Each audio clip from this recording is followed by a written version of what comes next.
உங்கள் போனை ஒரு நாளைக்கு எத்தனை முறை பார்க்கிறீர்கள்? 10 முறை? 50 முறை? சரியான பதில் உங்களை அதிர்ச்சியடைய செய்யும். சராசரியாக ஒரு நபர் தினமும் 96 முறை தன் போனை பார்க்கிறார். அதாவது ஒவ்வொரு 10 நிமிடத்திற்கும் ஒரு முறை. தூங்கும் நேரத்தை கழித்தால் ஒவ்வொரு 6 நிமிடத்திற்கும் ஒரு முறை. ஏன்? நீங்கள் யோசித்து முடிவு எடுக்கவில்லை. உங்கள் கை தானாக போனை நோக்கி நகர்கிறது. எந்த காரணமும் இல்லாமல், எந்த செய்தியும் எதிர்பார்க்காமல். ஏன் இப்படி நடக்கிறது?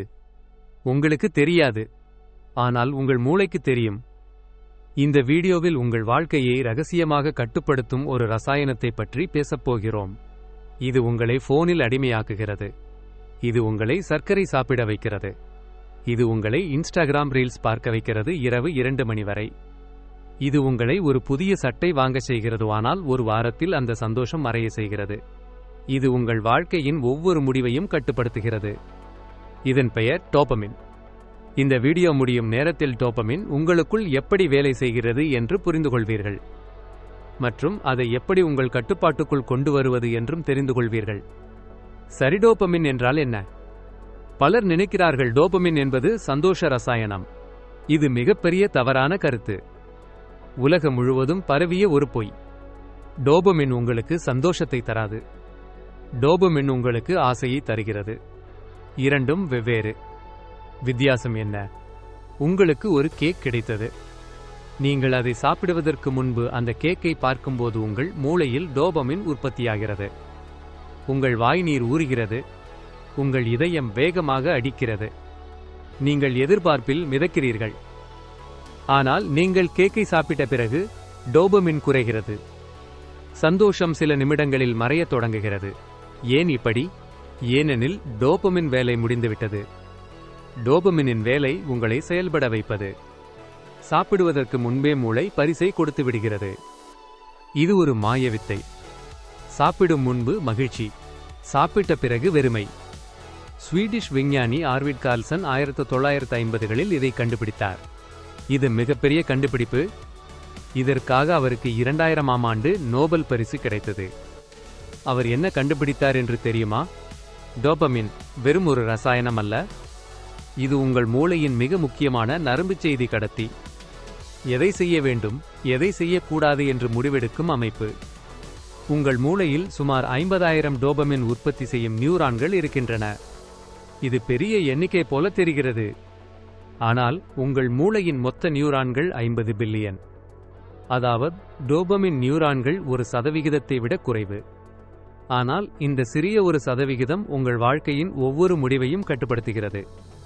எது ருசி என்று சொல்கிறது டோபமின். எது ஆபத்து என்று சொல்கிறது டோபமின். யாரை பிடிக்கும் என்று சொல்கிறது டோபமின். எது முக்கியம், எது முக்கியமில்லை என்று சொல்கிறது டோபமின். நீங்கள் காலையில் எழுந்ததும் ஏன் முதலில் போனை எடுக்கிறீர்கள்? டோபமின். நீங்கள் சாப்பிட்ட பிறகு ஏன் இனிப்பு தேடுகிறீர்கள்? டோபமின். ஏன் நீங்கள் ஒரு புதிய சட்டை வாங்கியதும் சந்தோஷமாக இருக்கிறீர்கள், ஆனால் ஒரு வாரத்தில் அந்த சந்தோஷம் மறைந்து விடுகிறது? டோபமின். ஒவ்வொரு நாளும் ஒவ்வொரு நிமிடமும் டோபமின் உங்கள் மூளையின் பின்னால் அமர்ந்து உங்கள் வாழ்க்கையை இயக்கிக் கொண்டிருக்கிறது. இப்போது டோபமின் எப்படி உங்களை அடிமையாக்குகிறது என்று பார்ப்போம். இது மிகவும் சுவாரஸ்யமான பகுதி. இதன் பெயர் டோபமின் லூப். 4 எளிய படிகள். முதல் படி, தூண்டுதல். உங்கள் போன் வைப்ரேட் ஆகிறது. ஒரு நோட்டிபிகேஷன் சத்தம் வருகிறது. உங்கள் மூளை உடனே எச்சரிக்கை நிலைக்கு வருகிறது. என்ன வந்தது? யார் அனுப்பினார்? முக்கியமா? இரண்டாம் படி, எதிர்பார்ப்பு. இங்கேதான் டோபமின் உற்பத்தியாக ஆரம்பிக்கிறது. உங்கள் மூளை இப்போது ஒரு பரிசு வரும் என்று நம்புகிறது. ஒரு நண்பரின் செய்தி, ஒரு லைக், ஒரு சுவாரஸ்யமான வீடியோ. என்ன வரும் என்ற சந்தேகம்தான் டோபமினை உயர்த்துகிறது. மூன்றாம் படி, செயல். நீங்கள் போனை எடுக்கிறீர்கள். திரையை திறக்கிறீர்கள். நோட்டிபிகேஷனை பார்க்கிறீர்கள். நான்காம் படி, பரிசு.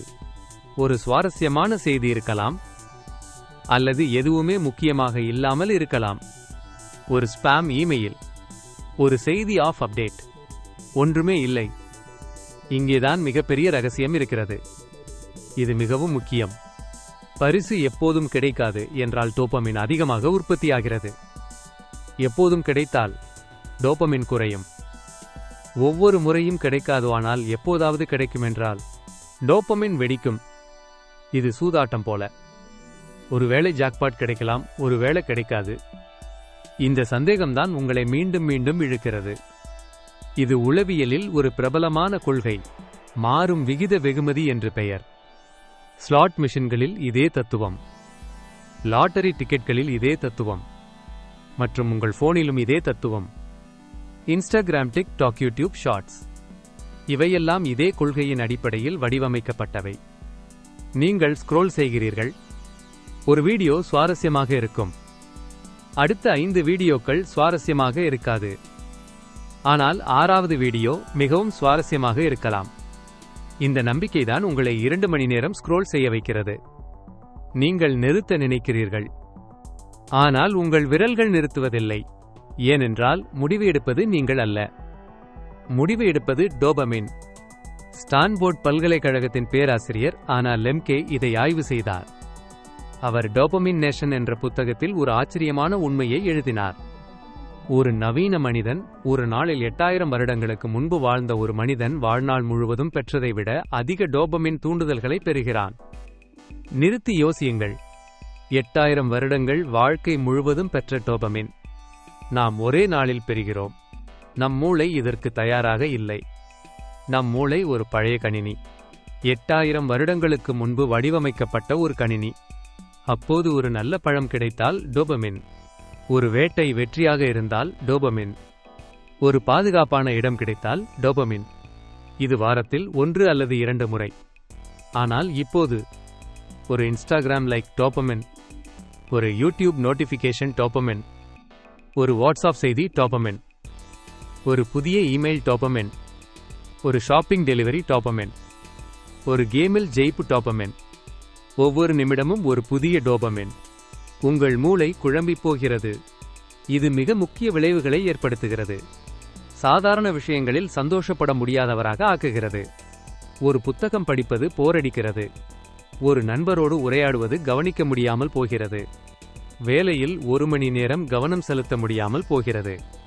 10 வருடங்களுக்கு முன்பு ஒரு நல்ல புத்தகம் உங்களுக்கு மகிழ்ச்சியை தந்தது. இப்போது நீங்கள் ஒரு பக்கம் படிக்கிறீர்கள், போனை பார்க்கிறீர்கள், மீண்டும் புத்தகம், மீண்டும் போன். ஒரு விஷயத்தில் கவனம் செலுத்த முடியாமல் போகிறது. இதற்கு டோபமின் சகிப்புத்தன்மை என்று பெயர். உங்கள் மூளை அதிக டோபமினுக்கு பழகிவிடுகிறது. அதே அளவு சந்தோஷம் பெற இன்னும் அதிக டோபமின் தேவைப்படுகிறது. சரியாக போதை மருந்து போல. இப்போது நவீன வாழ்க்கையில் டோபமின் பொறிகளை பார்ப்போம். 5 பெரிய பொறிகள், 5ம் உங்கள் வாழ்க்கையில் இருக்கின்றன. முதல் பொறி, போன். நாம் ஏற்கனவே பேசியாய்விட்டது. ஆனால் ஒரு பயங்கரமான புள்ளி விவரம் சொல்கிறேன். ஒரு சராசரி தமிழ் இளைஞர் தினமும் 6 மணி நேரம் போனை பயன்படுத்துகிறார். ஒரு வருடத்தில் 2190 மணி நேரம். அதாவது ஒரு வருடத்தில் 90 நாட்கள் முழுவதும் போனோடு. ஒரு நபர் 70 வருடங்கள் வாழ்ந்தால் அவர் வாழ்நாளில் சுமார் 25 வருடங்கள் போனை பார்த்து கொண்டே கழிப்பார். 25 வருடங்கள் உங்கள் வாழ்நாளின் 1/3 ஒரு பகுதி. ஒரு சிறிய திரையின் முன்பு. 2ஆம் பொறி, சர்க்கரை. இது மிகவும் ஆச்சரியமான உண்மை. சர்க்கரை உங்கள் மூளையில் கொகைன் போல செயல்படுகிறது. இது வெறும் உருவகமல்ல, இது அறிவியல் உண்மை. 2007ஆம் ஆண்டு நியூயார்க் மாநில பல்கலைக்கழகத்தில் ஒரு ஆய்வு நடத்தினார்கள். எலிகளுக்கு 2 தேர்வுகள் கொடுத்தார்கள். ஒரு பக்கம் சர்க்கரை நீர், இன்னொரு பக்கம் கொகைன். எந்த ஒன்றை எலிகள் தேர்ந்தெடுக்கும் என்று நினைக்கிறீர்கள்? 71% எலிகள் சர்க்கரை நீரை தேர்ந்தெடுத்தன. கொகைனை விட சர்க்கரையை. சர்க்கரை கொகைனை விட அடிமைப்படுத்தும். இதனால்தான் நீங்கள் சாப்பிட்ட பிறகும் இனிப்பு தேடுகிறீர்கள். இதனால்தான் ஒரு பிஸ்கட் சாப்பிட்டால் இன்னும் ஒரு பிஸ்கட் தேவைப்படுகிறது. இதனால்தான் சாக்லேட் ஒரு துண்டு போதுமா என்றால் ஒருபோதும் போதாது. உங்கள் தவறு அல்ல. உங்கள் மூளையின் டோபமின் அமைப்பு இப்படி வேலை செய்கிறது. 3ஆம் பொறி, online shopping. Amazon, Flipkart, Myntra, Meesho. ஒரு முக்கியமான உண்மை. நீங்கள் ஒரு பொருளை ஆர்டர் செய்யும் போது அதிக டோபமின் கிடைக்கிறது என்று நினைக்கிறீர்கள். ஆனால் அது தவறு. உண்மையில் அதிக டோபமின் கிடைப்பது ஆர்டர் செய்யும் போது அல்ல. பொருள் வரும் என்று எதிர்பார்க்கும்போது, டெலிவரி நாளை என்று நோட்டிஃபிகேஷன் வரும்போது மூளை மகிழ்ச்சியில் நிறைகிறது. ட்ராக்கிங் பக்கத்தை மீண்டும் மீண்டும் ரீஃப்ரெஷ் செய்கிறீர்கள். பொருள் வந்த பிறகு ஒரு நாள் சந்தோஷம், அடுத்த நாள் மறந்து விடுகிறீர்கள், அடுத்த பொருளை தேடுகிறீர்கள்.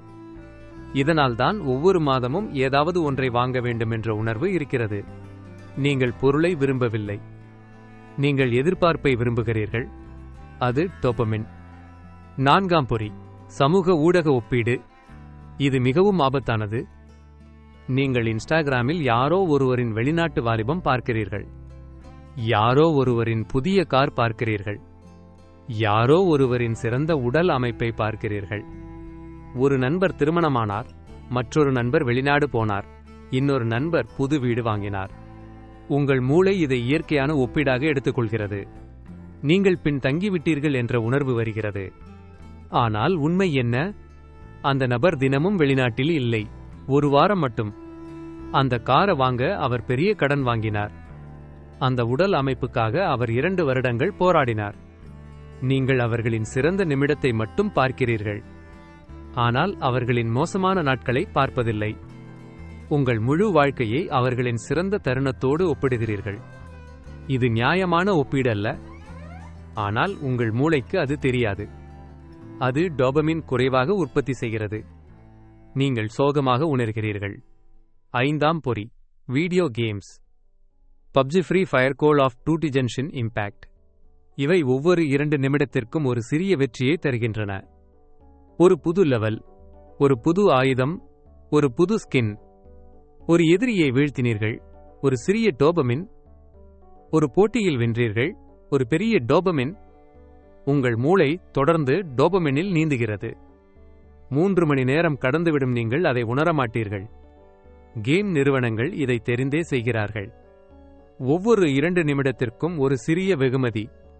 நிறுத்துவது சாத்தியமற்றது. இந்த 5 பொறிகளும் ஒரு பொதுவான விஷயம் கொண்டுள்ளன. இவை எல்லாம் உங்கள் மூளையை ஹேக் செய்யும் வகையில் வடிவமைக்கப்பட்டுள்ளன. டெக் நிறுவனங்களில் நடத்தை விஞ்ஞானிகள் வேலை செய்கிறார்கள். அவர்களின் ஒரே வேலை உங்களை அவர்களின் ஆப்களில் எப்படி அதிக நேரம் வைத்திருப்பது என்று ஆராய்வது. உங்கள் நேரம் அவர்களின் பணம். நீங்கள் தற்செயலாக அடிமையாகவில்லை, நீங்கள் திட்டமிட்டு அடிமையாக்கப்பட்டிருக்கிறீர்கள். இப்போது முக்கியமான கேள்வி: உங்கள் டோபமினை எப்படி மீண்டும் கட்டுப்படுத்துவது? 5 முறைகள். இவை விஞ்ஞான ரீதியாக நிரூபிக்கப்பட்டவை. இவை யாரும் செய்யக்கூடியவை. முதல் முறை, டோபமின் உண்ணாவிரதம். மருத்துவர் ஆனா லெம்கே இதை பரிந்துரைக்கிறார். ஒரு நாள் அல்லது 2 நாட்கள் உங்கள் டோபமின் தூண்டிகளை பூஜ்யமாக்குங்கள். போன் இல்லை, சமூக ஊடகம் இல்லை, சர்க்கரை இல்லை, வீடியோ கேம்ஸ் இல்லை, டிவி இல்லை, இணையம் இல்லை. முதல் சில மணி நேரம் கடினமாக இருக்கும். உங்கள் மூளை புகார் செய்யும், போரடிக்கும், எரிச்சல் வரும், ஒருவேளை தலைவலி கூட வரலாம். ஆனால் 2ஆம் நாள் மாலை ஒரு ஆச்சரியமான விஷயம் நடக்கும். சாதாரண விஷயங்கள் மீண்டும் சந்தோஷமாக தோன்றும். ஒரு நடைப்பயிற்சி அற்புதமாக உணரும். ஒரு புத்தகம் மீண்டும் சுவாரஸ்யமாக இருக்கும். ஒரு நண்பரோடு உரையாடல் மிகவும் இனிமையாக இருக்கும். உங்கள் மூளை மீண்டும் சமநிலைக்கு வர ஆரம்பிக்கும். இது மாயாஜாலம் அல்ல, இது நரம்பு அறிவியல். 2ஆம் முறை, காலை சூரிய ஒளி. இது மிக எளிமையான முறை. எழுந்த 10 நிமிடங்களுக்குள் வெளியே போய் 10 நிமிடங்கள் இயற்கையான சூரிய ஒளியை பெறுங்கள். இது டோபமினை இயற்கையாக உற்பத்தி செய்கிறது மற்றும் உங்கள் உயிரியல் கடிகாரத்தை சரி செய்கிறது. காலை 9 மணி இருக்க வேண்டுமென்று யாரும் சொல்லவில்லை. காலை 6 மணி ஒளி கூட போதுமானது. மேகமூட்டமாக இருந்தாலும் போதுமானது. வெளி ஒளி உட்புற ஒளியை விட 100 மடங்கு வலிமையானது. 3ஆம் முறை, உடற்பயிற்சி. இதற்கு ஜிம் தேவையில்லை, விலையுயர்ந்த உபகரணங்கள் தேவையில்லை. 30 நிமிடங்கள் நடைபயிற்சி உங்கள் டோபமினை 2 மணி நேரத்திற்கு மேலாக உயர்த்துகிறது. இது போன் தரும் டோபமினை விட ஆரோக்கியமானது.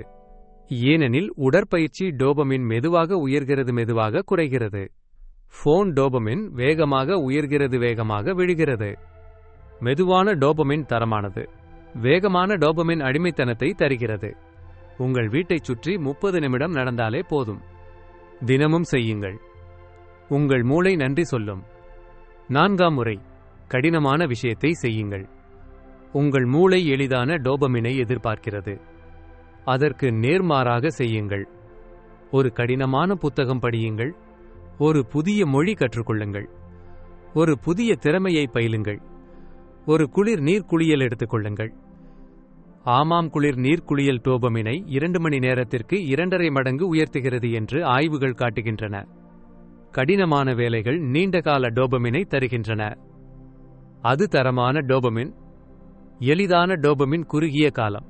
கடினமான டோபமின் நீண்ட காலம். 5ஆம் முறை, உங்கள் சூழலை மாற்றுங்கள். இது மிக முக்கியமான முறை. விருப்பத்திற்கு எதிராக போராடாதீர்கள். அதை சாத்தியமற்றதாக ஆக்குங்கள். போனை படுக்கையறையிலிருந்து வெளியேற்றுங்கள். வீட்டில் இனிப்புகள் வைக்காதீர்கள். சமூக ஊடக ஆப்களை போனிலிருந்து நீக்குங்கள். நோட்டிபிகேஷன்களை அணைத்து விடுங்கள். ஏன் இது முக்கியம்? ஏனெனில் விருப்ப சக்தி குறைவான ஆற்றல் கொண்டது. நீங்கள் காலை எழுந்ததும் விருப்ப சக்தி நிறைய இருக்கும். ஆனால் மாலையாகும்போது விருப்ப சக்தி தீர்ந்துவிடும். அப்போதுதான் நீங்கள் இரவு 11 மணிக்கு ரீல்ஸ் பார்க்கிறீர்கள். சூழல் மாற்றம் விருப்ப சக்தியை விட 1000 மடங்கு வலிமையானது. போன் வேறு அறையில் இருந்தால் நீங்கள் அதை பார்க்க மாட்டீர்கள். வீட்டில் இனிப்பு இல்லாவிட்டால் நீங்கள் சாப்பிட மாட்டீர்கள். இது எளிமையானது, இது சக்தி வாய்ந்தது. சுருக்கமாகச் சொல்வோம். இன்று நாம் கற்ற 6 முக்கிய உண்மைகள். 1. டோபமின் சந்தோஷ ரசாயனம் அல்ல, ஆசை ரசாயனம். சாப்பிடும் முன் சந்தோஷம், சாப்பிட்ட பின் வெறுமை. 2. ஒரு நவீன மனிதர் ஒரு நாளில் 8000 வருடங்களுக்கு முன்பு ஒரு மனிதர் வாழ்நாளில் பெற்றதை விட அதிக டோபமினை பெறுகிறார். 3. சர்க்கரை கொகைனை விட அடிமைப்படுத்தும். இது விஞ்ஞான ரீதியாக நிரூபிக்கப்பட்டது. 4.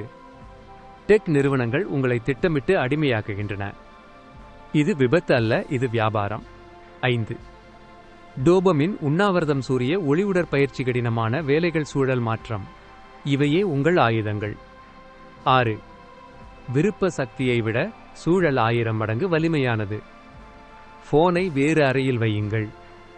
இன்று ஒரு சிறிய சோதனை செய்யுங்கள். இந்த வீடியோ பார்த்து முடித்த பிறகு உங்கள் போனை 1 மணி நேரம் வேறு அறையில் வையுங்கள். கவனியுங்கள் உங்கள் மூளை எப்படி நடந்து கொள்கிறது என்று. அசுவாத்தமாக இருக்கும். கை தானாக போனை தேடும். நீங்கள் பொறுமை இழப்பீர்கள். அந்த நிமிடம்தான் டோபமினின் உண்மையான முகம். அதை நேருக்கு நேர் பாருங்கள். அப்போதுதான் உங்கள் விடுதலை ஆரம்பிக்கிறது.